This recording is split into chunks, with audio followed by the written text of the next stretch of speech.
Hallo und herzlich willkommen zu einem neuen Video auf WePlayHandball.de mit einem echten Highlight der neuen Generation des Crazy Flights. Vor einigen Jahren auf den Markt gekommen, jetzt in der dritten Generation, eigentlich ein Volleyballschuh, aber seit Jahren auch im Handball zu Hause und dort einer der Topseller. Was er kann, was er nicht kann, das zeigen wir euch jetzt im Detail.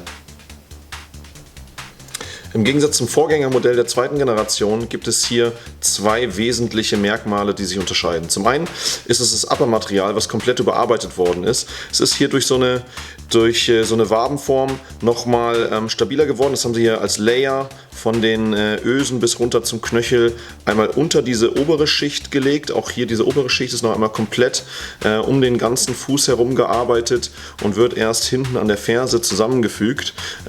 Fasst euren Fuß also auch sehr stabil hier in den Schuh ein. Der zweite ganz wesentliche Unterschied ist, dass zusätzlich zu der bekannten und extrem weichen Boost-Dämpfung ein etwas härterer EVA-Cage hier komplett als Rahmen um diesen Schuh gelegt worden ist. Auf der Außenseite setzt sich auf der Innenseite fort, hat den höchsten Punkt hier auf Höhe Ferse-Knöchelübergang und läuft dann nach vorne aus und fasst wirklich euren Fuß auch nochmal sehr schön ein, hält ihn wie so auf Schienen im Zentrum des Schuhs. An der Sohle hat sich relativ wenig geändert. Es gibt eine etwas unterschiedliche Anordnung der Waben, aber ansonsten ist es hier eine durchgängige Sohle. Man sieht hier noch das Boost-Material mit diesem Bounce-Effekt in der Mitte durchschimmern. Ansonsten habt ihr hier eine transparente Sohle, die euch über, ich würde mal sagen, so in 45 Grad Winkeln abstehende Lamellen zu jeder Seite optimalen Grip bietet.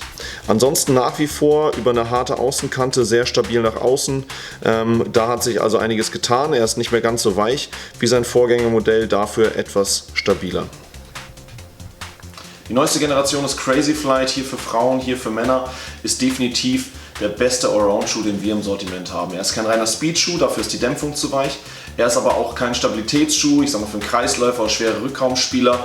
Dafür ist er einfach zu flexibel und agil. Wer aber einen Speed-Schuh mit guter Dämpfung sucht, der ist hier genau an der richtigen Stelle. Ich würde den Schuh empfehlen für alle flexiblen, agilen Rückraumspieler. Er kann auch auf der Außenposition getragen werden. Sogar vom Kreisläufer oder von der Kreisläuferin ist dieser Schuh tragbar. Wenn ihr Fragen dazu habt, gerne hier auf WePlayHandball.de stellen, auf unserer Facebook-Seite, im YouTube-Channel und natürlich auch hier auf Insta TV.